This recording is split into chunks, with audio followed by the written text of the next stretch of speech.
But I feel that this is more of like a physical manifestation of anger. Concerning jealousy, he's like, I don't want to go into too much detail concerning it because it can branch in so many different directions. But Islamically, and we'll talk about this inshallah after we finish the discussion, because a lot of it is just a collection of different narrations on how jealousy actually manifests itself. So the Prophet ﷺ said, avoid envy, for envy devours good deeds, just as a fire devours fuel or grass. And this hadith is in Abu Dawud and Ibn Majah. Allah's Messenger ﷺ said, do not hate one another, and do not be jealous of one another, and do not desert each other. And Allah's worshippers, be brothers. It is not permissible for any Muslim to desert his brother for more than 3 days. And we had talked about this before. When we said to abandon or to desert, what does that mean? Like intentionally, right? Like you're intentionally looking to avoid this person. But if I hadn't talked to someone in a week, am I abandoning them? Yeah. Yes? La ilaha illallah. Dang, I gotta I'm like, I have so many cut ties I need to work on. When you get into like arguments or fights, they always told us to scare us up. If you stay, if you abandon someone for 3 days, you go to enough, just to scare us up. Oh wow, you go to the hellfire. You go to Jannah, enough, or hell, yeah. Allah protect us. Allah protect us. I haven't heard that hadith before. Sounds pretty questionable, right? It sounds like one of those loan reports. So Anas ibn Malik radiallahu anh, he reported, we were sitting with the Messenger of Allah sallallahu alaihi wasallam, and he said, coming upon you now is a man from the people of paradise.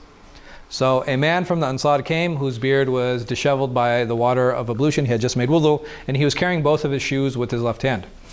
The next day, the Prophet ﷺ repeated the same words, and the man came in the same condition.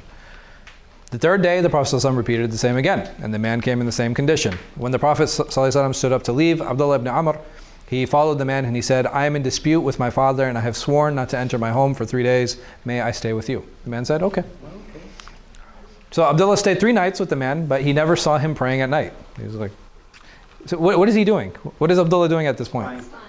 Right, I mean, spying is like such a harsh word, right? Like, yeah. He's taking notes. Right, so he's like, yeah, he's trying to figure out like, what is he trying to do? Surveil. Right, yeah, survey, right, yeah. Right, he wants to figure out like, okay, the Prophet ﷺ said that this guy's from a person in paradise, so he's looking for specific deeds now. And he was like, okay, well, he's not really praying the night. So, and he said whenever he went to bed, he would remember Allah and rest until he woke up for the morning prayer. So basically he would sleep through the night and wake up when? He would wake up for Fajr. Abdullah said that he never heard anything but good words from his mouth. Like, you know, he seemed like a good guy. And when 3 nights had passed, he did not see anything special about his actions. Like he didn't see him doing anything extraordinary. Abdullah asked him, yeah, Abdullah. He said, I have not been in dispute with my father, nor have I cut relations with him. I heard the Prophet ﷺ say 3 times that a man from the people of paradise was coming to us, and then you came. I thought I would stay with you to see what you were doing so that I could imitate you and so that I could follow you, but I didn't see you doing anything special. So why did the Prophet ﷺ speak so highly of you? The man said, I'm like, listen, I am whatever you've seen. I'm not hiding anything. Like this is actually who I am. And when Abdullah was about to leave, the man said, well, I am as you've seen, except that I do not find dishonesty in my soul toward the Muslims, and I do not envy anyone because of the good that Allah has given them. He said, this is the only thing that I can think that might be special or unique to me. Abdullah said, this is what you have achieved, and it is something that we have not accomplished.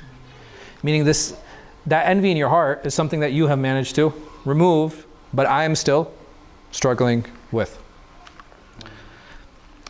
And here, I think Imam Ghazali, he mentions a very important point, that escaping this jealousy, it's actually very possible. It's not something, it's not like, does he talk about escaping anger? No. Does he talk about escaping desire or hunger? Right? He doesn't say you can actually escape any of those things, but he said jealousy is actually something that you can escape. And it is something that you can find success in getting away from. Versus anger, right? Anger, he was like, okay, you got to channel it. Desire, you got to channel it. Like, you have all of these different feelings that need to be channeled in an appropriate way. But jealousy is not shown to be a feeling that should be channeled. It's shown to be a feeling that should be removed. And then he mentions some more narrations. He said, the disease of the nations before you is creeping toward you. Envy and hatred. It shaves your deeds. I do not speak of what cuts the hair, but what severs the religion. By the one in whose hand is my soul, you will not enter paradise until you believe, and you will not believe until you love each other. Shall I tell you about what will strengthen that for you? Spread the salam amongst each other. Do not rejoice over the mishaps of your brother, so that Allah has mercy on him and subjects you to trials. So when we're happy over somebody else's misfortune, it is very possible that Allah subhanahu wa ta'ala will put us in misfortune, and Allah subhanahu wa ta'ala protect us from that. Zakaria alayhi salam, he said, Allah says, the jealous one is the enemy of my blessings, dissatisfied with my decrees, unhappy with my distribution that I have apportioned to my slaves. And then he mentioned some statements from the Salaf. He said some of the Salaf said that, any of them, no, never mind. So some of the Salaf said that the first mistake was jealousy when Iblis was jealous of Adam. It enveloped him to where he refused to prostrate to Adam. Jealousy pushed him to sin. It is narrated that Aun ibn Abdullah, he came upon Al-Mufaddal ibn al-Muhallab, and he was in Wasat. He said that I want to warn you concerning something. So he said, and what is that? He said, I warn you from arrogance, for it is the first sin that causes disobedience to Allah. Then he recited, وَإِذْ قُلْنَا لِلْمَلَائِكَةِ اسْجُدُوا لِآدَمَ فَسَجَدُوا, to the end of the ayah, and when we told the angels prostrate to Adam. He said, I warn you from desire, for it expelled Adam from paradise. Allah had allowed him to reside in paradise, whose width was greater than that of the heavens and the earth combined, forbidding him from eating from a single tree from which he ate. And then Allah subhanahu wa ta'ala says, قُلْ نَهْبِتُوا مِنْهَا جَمِيعًا, get out, all of you. And I warn you from jealousy, for it killed the son of Adam when he was jealous. Allah subhanahu wa ta'ala says, وَاتْلُوا عَلَيْهِمْ نَبَأَ بَنِي Adam, that tell them the truth about the story of Adam's two sons. And if the companions of the Messenger of Allah are mentioned, then stay silent. If the divine pre-decree is mentioned, then be silent. And if the stars are mentioned, then be silent. So I think the first two are pretty clear, right? Talking about the companions, meaning that the difference of opinion that happened amongst them, don't delve too much into it. The second one, don't talk about qadr. Why? Because it's not something that we can truly what? It's not something that we, not just control, it's not something we can truly grasp or understand. And the last one, when the stars are mentioned, then be silent. Why? What is he talking about here? Creation? Huh? Creation? Not the creation of the stars. It was a good guess though. People who read stars, what happens? Oh, like horoscope, astrology. Like horoscopes and astrology and all this stuff, man. When people talk about it, what should you do? Just ignore it. Just leave it. Don't engage in it. Whoever say I'm a Leo, I'm sorry, a Libra? Leo. You're a Libra, aren't you? You're a Libra, aren't you, darling? So Ibn Sirin said, I never was jealous of anyone concerning a worldly issue. If he is from the people of paradise, how can I be jealous of him in this world when it is considered lowly in the next? If he is from the people of the fire, how can I be jealous of him in a worldly issue that took him to the fire? Jealousy is something that is looked at as dunya. It's something lowly in the next world, and this is why he said this. A man said to Al-Hasan, does a mu'min become jealous? He responded, what has made you forget, son of Yaqub? Yes, but he keeps it in his chest, and it will not harm you as long as you do not let affect your hand and tongue. So over here Ghazali is exploring a little bit more and sharing a few more information, like some more things about jealousy. And he's saying to us that jealousy is a bigger problem where? When it's manifested and when it's expressed. Is this the highest form of Iman, do you think? No. No, it's not. And remember, sometimes Ghazali will mention one or two narrations that actually talk about. And why does he mention so many about removing them? Because the goal should be to remove it. But if elements of it stay, is that hugely problematic? No. But does he want to encourage that?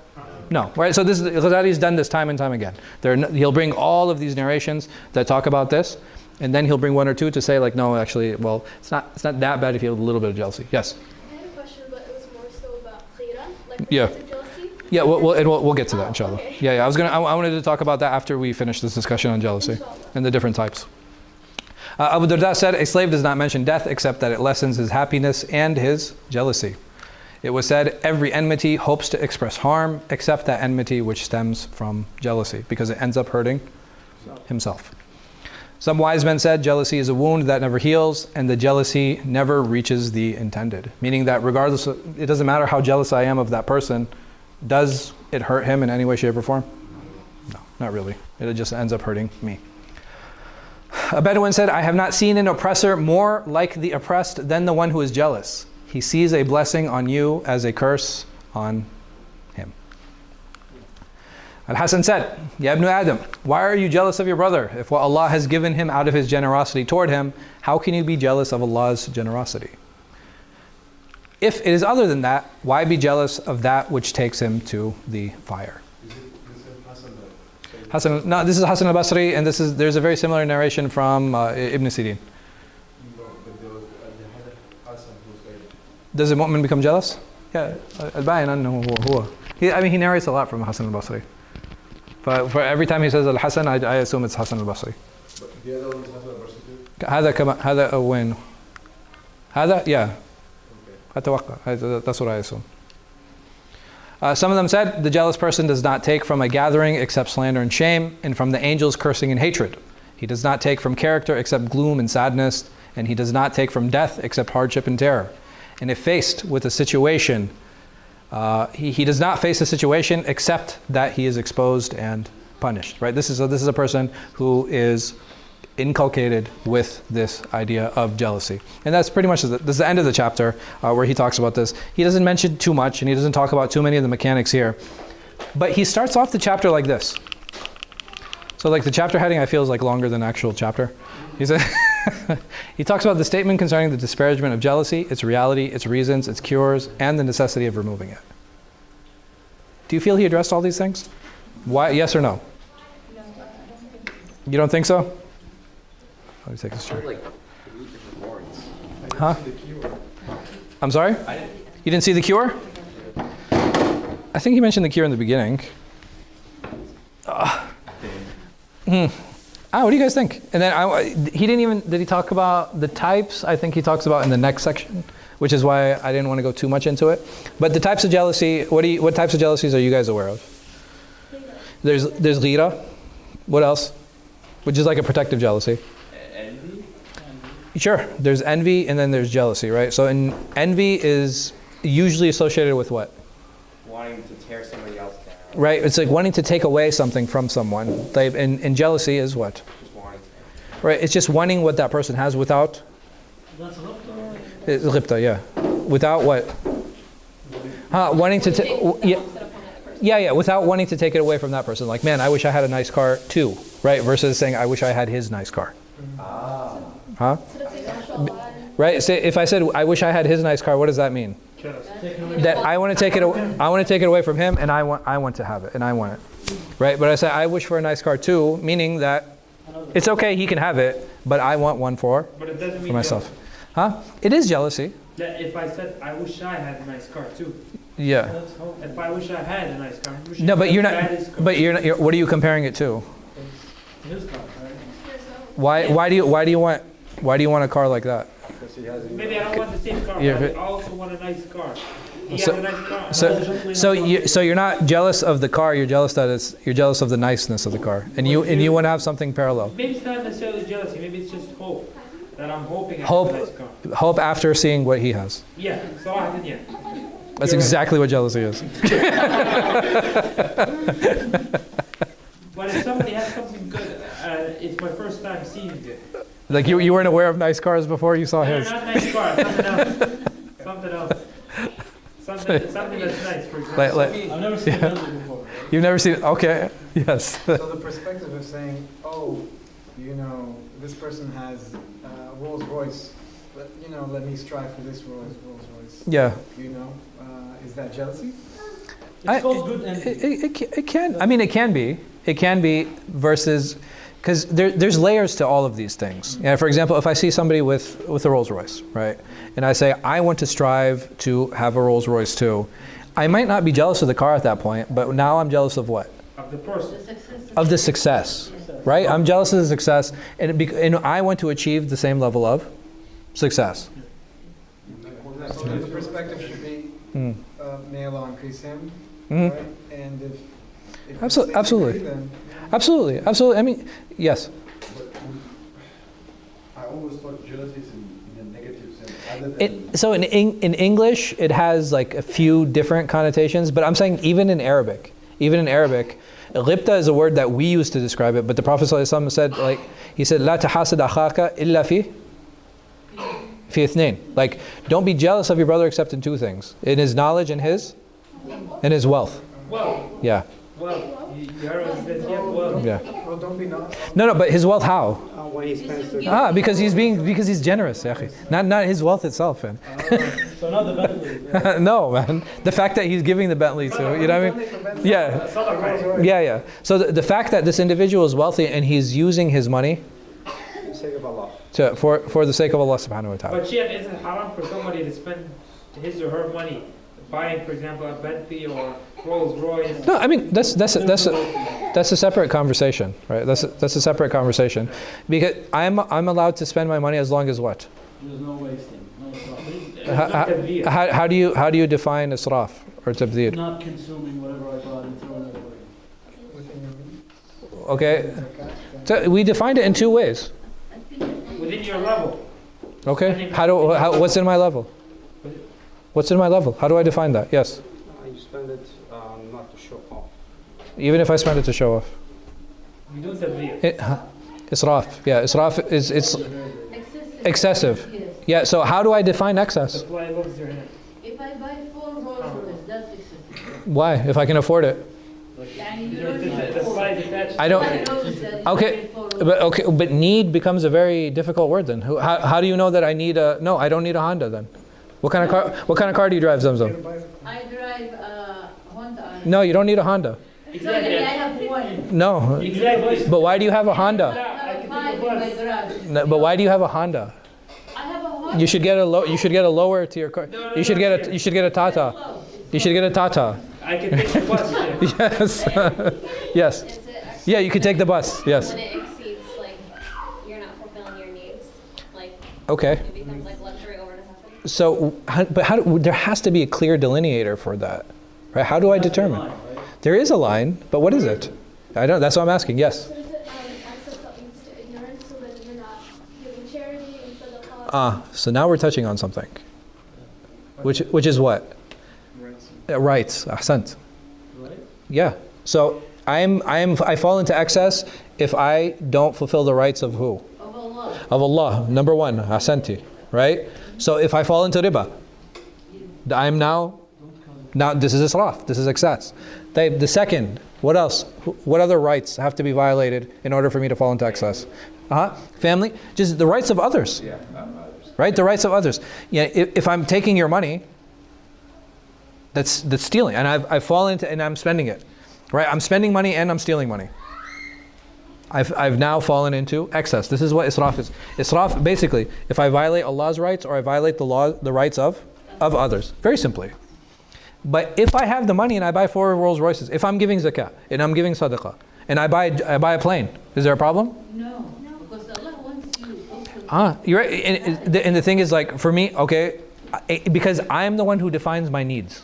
Right? Other people can't look at me as like, oh man, look, he bought like such a huge house. Like, how do you know what he needs and what he doesn't need? No, I'm being very honest, right? Like, and we become so quick to judge others when the reality is that my israf meter is going to be very different from his, because I'm earning different, my needs are different, my lifestyle is different. There's so many differences that I have to take into account when I'm talking to others. Israf applies to me, right? It's not a bat that I use against others. Yes. Can it also like corrupt the heart though if you're like spending all your money? Like, say even if you are like within Islamic rights, but like you're just sort of obsessed with like luxury and the dunya, like can't that really You're what? Obsessed. That's a very different akhi. There's a difference between spending and being obsessive. Okay. Being obsessive in any mubah is not permissible. Right? Are apples halal? Yeah. Is it permissible for me to eat 20 apples in one sitting?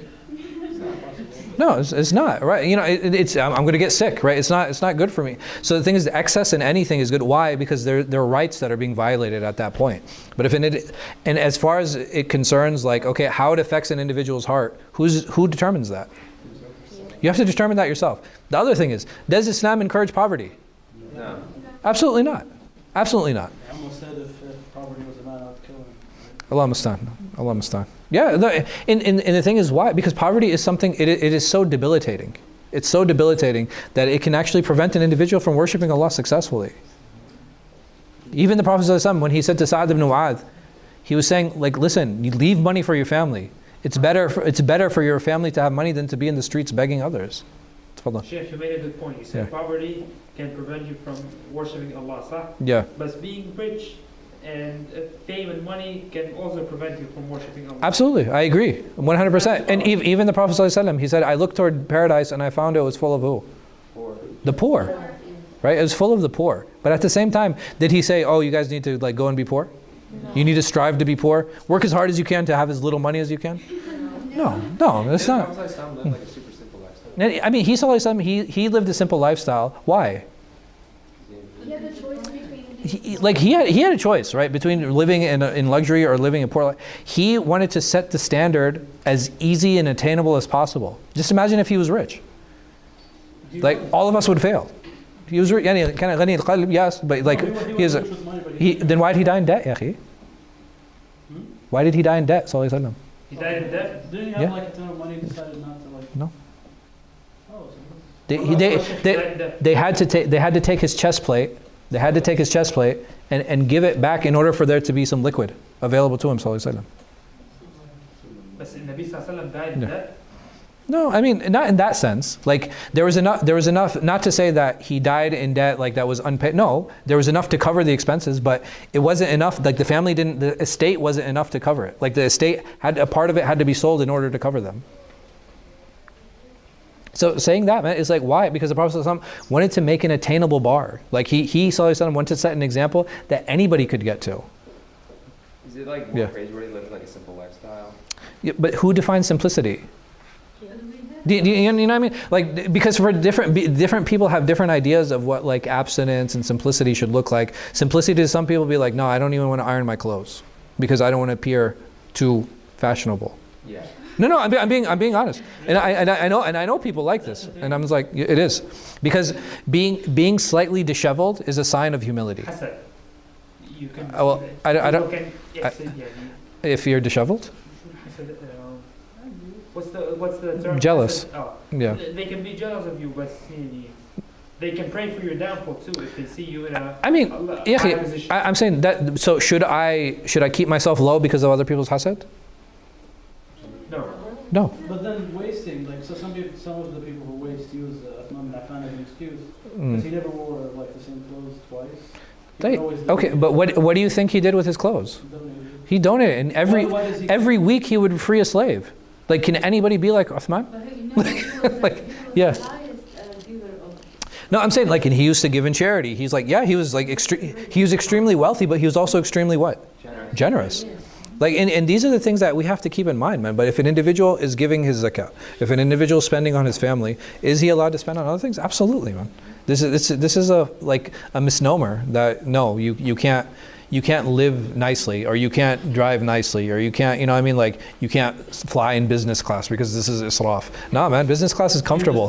Like, listen, if you can fly business class, fly it. It is so comfortable. Like it does, like, yeah, right? The first class is even better. It's even better, man. Like you get your own cabin, right? So like, but I'm saying if Allah subhanahu wa ta'ala has given you amenities, take advantage of them. We mentioned the hadith last time. When the Prophet ﷺ was given two choices, what would he do? He would take the easier of the two. Like if I can make it easier for myself, why would I put hardship on myself? Does that even make sense? No. It's like, oh, let me walk around, let me walk to my car barefoot so I can like get cut with the glass on the road. It doesn't make sense. It doesn't make sense. Like we have to take easier paths and easier ways. Didn't the Prophet like pray so he had like marks and stuff like on his? He did, right? So his feet would swell. He would pray so much, sallallahu alaihi wasallam, right? He slept on a mat. Right? Again, the ideas of imposed simplicity. Number one, who can I impose simplicity on? Myself. Am I allowed to impose that on my family? No, man. This is like this is a self-regulating exercise. This is not an exercise that is to be done to others. I wasn't talking about like that. I wasn't talking about like. No, I just meant in general. Yeah, okay, cool. Yeah. I'm just saying, like, is there like more reward in like being simpler? I guess if you personally.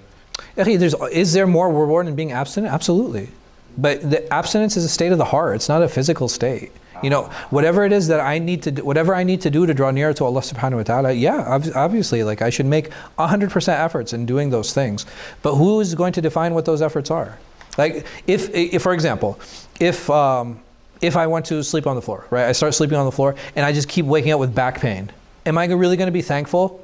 You know what I mean? Like, am I going to be thankful? It's like, nah, bro. Listen, dude, just get the Sealy Posturepedic. You'll be good. Like, you know what I mean? Like, it's not going to bring your zuhud. It's not going to make you any less religious. You know, if you do that, because you'll actually be waking up for qiyam because your back's not hurting. It's important to keep all of these things in mind. Like, there are certain eases that we all need to take advantage of. Certain people need, like, okay, no, man, like I can't.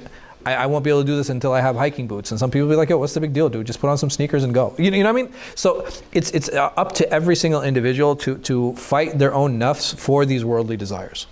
Like but that's an individual effort. And you will find that a person looks very affluent. He looks very luxurious. But within his scope, he's actually being what? He's actually being abstinent. He's actually showing zuhud. He's actually withholding, huh? It's difficult to defeat the nafs these days. It's always been difficult. There's never been a time where there was, oh no, it was like easier to defeat the nafs. No, you were forced, right? So it's not like, oh, you were given a lot of choices. Like if you were poor, you're poor. That's it. It's not like, oh, I'm fighting my nafs. It's like, no, I'm fighting hunger. Like it's a completely different lifestyle. Saying that, like we live in an era where mankind has been the richest it's ever been. Like it's a what's the word I'm looking for, man? We don't know how to use the money. We're in an era where mankind is at its richest. But so when has mankind known to use their money? I'm saying that. Was there an era where they were so enlightened that like, oh, did they use their money in a great way? They've lost touch in how they spend their money. And that's what I'm saying. So when did they have it? When were they in touch? Maybe they were less out of touch. Understand what I'm saying? I don't. How do you measure that? I don't have enough stuff to measure it. Go on. Yeah, huh? Measure it by how easy it is to make a transaction. You just slap your phone on Apple Pay and then. That's not what I mean. I mean that's fine. Like ease of transactions. That's fine. Use your credit cards and stuff. Like that didn't exist. Yeah, what I mean. Yeah. To clarify what I mean. Well, they had ribawi systems. That's why Allah Subhanahu wa Taala prohibited it, man. It was a credit line. Yeah, that's exactly what it was. Yeah. Yeah. What I meant is it easier now or then? Yeah. Or for example, 16-year-olds or 15-year-olds to have expensive cars. It wasn't easy back then as it is now. That's why I said, Yahi, like wealth. We live in the wealthiest time in human history.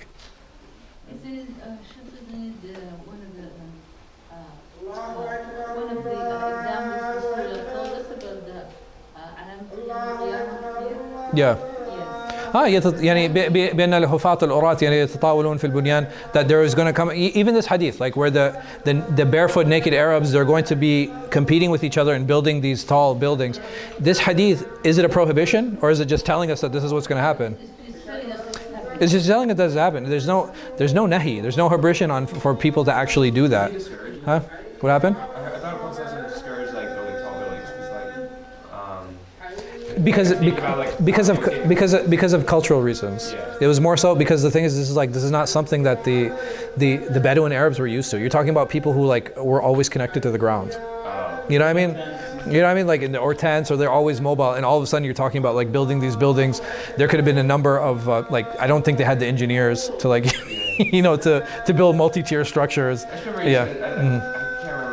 And not just that, even if they built those higher structures, it would allow some people to look into the houses of others. You know what I mean? It's like, so you're talking about actual logistic problems when it comes to a lot of these, a lot of the hadith that talk about things like that. Okay. Yeah. It's basically a privacy issue, more so than it is the actual prohibition of building taller. Don't be like the Persians. I mean, Allah, like that requires more of like a case study on what it was that the Persians were exactly doing and where the point of prohibition actually is, versus like superficially it might seem like, okay, it's just against building tall buildings, but I don't know anybody in Islamic history that prohibits building buildings. Well, what's the tall? Yeah. Define a tall building. Allah, that's another thing. Like how do you even define those things, man? You could tell. You just look at it. So, what is the cure? What is the cure? Did he mention it? Did he talk about it? I didn't. You didn't? Okay. Maybe we all missed it. Make dua for people? Huh? Does he mention anything in any of the narrations that he spoke about? He said you can cure it yourself. So he's saying that you can. So we know it's curable. But yeah. The method. I would love to know. Sure. So where does he say jealous? Yeah, go ahead, Samira. Well, he said that the source is from England. Ahsanti. So Perfect. Right, so basically what I have to do is I have to look into my heart and I have to remove what? I have to figure out where the anger is coming from. Because this anger is actually what? Driving my jealousy. So he does mention it. He says that the only way to remove jealousy is to understand where the jealousy is actually stemming from and coming from. And if I'm able to channel that in an appropriate way, it becomes easier to remove this jealousy. Hey, what else? Reasons. Did he talk about reasons? No. What do you think the reasons are? He alludes to it in many of the narrations. And the reasons are Ingratitude? I'd say something a little bit more superficial than that. The love of the dunya. Right? Because all of the things that he's talking about there where you're jealous of, did he mention any spiritual things? Like, man, I wish I could be as brave as that guy. Right? Which, that's great. Like, you know what I mean? Like, you should strive to be brave. You should strive to be courageous. You should strive to be generous. He doesn't, all of the examples that a lot of these scholars they mention and talk about, these are all very clearly what? They're very worldly examples. And the reason is the dunya. The dunya is the reason that we're jealous. But the dunya, subhanAllah, man, like I remember one of my peers, he actually said this to me and I thought it was very profound. The word dunya, it actually comes from dini. Do you guys know what dini is? Lowly. Like the dunya is named as such because it is so lowly. Is there, he Yeah. said something that it's like, they passed the dead goat on the road, and he said Yeah. that, Is it the one, live in this world as if you're a stranger or a traveler? No, not that. Who wants to buy the goat for money? It has to go like Allah cares about the dunya like as much as like this. Oh yeah. So they passed by a dead animal. Yeah, and he said Allah cares about. Like, do you guys think this carcass has any value? They're like, no. Nobody would. He said, would anybody want this? He said, would anybody want this? And they said, no. Why would anybody want this carcass? He said, this is how much Allah subhanahu wa ta'ala cares about the dunya in this world. And that's how we should always keep it as a means and understand that this dunya is a vehicle to the akhirah. How I drive this vehicle is up to me. Like, and that's something that's really important. Allah subhanahu wa ta'ala has given me a lot of control. He's given me a lot of agency. He's given me a lot of leniency. Am I using it the way that it should be used? And these are questions that we can constantly be asking ourselves. Or am I loving things more than I should be loving them? Like, and these are questions that only I know, right? These are the answers that only I can have for myself. Like, how much do I really love this? How much is my attachment here? And how do I lessen those attachments? And these are all things that I think we talked about before when we talked about shahwa, when we talked about desire and loving the world. Yeah, it's jealousy is tough. It's definitely a tough one. May Allah subhanahu wa ta'ala correct us, huh? That would be like one of the biggest problems, the love of the dunya and hatred of that. Yeah, for sure. And why? Because that love of the dunya, it causes jealousy, and jealousy leads to infighting. Jealousy leads to hatred. It leads to animosity. Right? There are so many things that it manifests in way, and the only thing that we have to do is remove that love of the dunya for that, and it really takes care of a lot of these jealousy issues. Yeah, for sure. And in sometimes like jealousy, sometimes the other side of jealousy is greed. You know what I mean? Like I have something, and because I have it, I don't want to what? I don't want to share it with anyone. You know what I mean? Like that's the type of jealousy that we have too. Like it's like, you know what I mean? It's like the opposite, where okay, I have something, I don't even want to share it with someone else. But when the reality is, it's the opposite. If Allah subhanahu wa ta'ala has given me something, I'm obligated to help others with it. Right? It's a gift. It's a gift Allah has given me. How am I using it to help others? This is something that's really important. Like if Allah has given me intelligence, am I helping other people understand? If Allah has given me strength, am I helping the weak? If Allah has given me a car, am I giving other people rides? Right? These are all very simple things, and sometimes we overlook them. Allah subhanahu wa ta'ala has given me health. Like how am I using it? Yeah, it's tough. You know what I mean? Like I don't mean to get like everybody depressed, but it's like, but you know, huh? Yeah, no, I'm saying like alhamdulillah, it's yeah. Sometimes facts can be raw, like and it's tough. It's tough to really internalize them. But alhamdulillah, I think with the realization and then doing something about it is where the hope comes in, and I think that's really important. Why would mentioning caring about health make us? No, I'm saying that a lot of times we overlook these things because like we take them for granted because we have them every day. You know, it's a person who is normal and healthy, like the number of times he gets sick it's minute compared to the amount of times that he's healthy. Yeah. Okay. Wallahu a'lam wa sallallahu ala khayri khalqi nabiyina Muhammad wa ala alihi wa sallam. Any questions? No? All right. Jazakumullah khair. I'll see you guys on Monday, inshallah. سبحانك اللهم وبحمدك أشهد أن لا إله إلا أنت أستغفرك وأتوب إليه. آمين وإياك.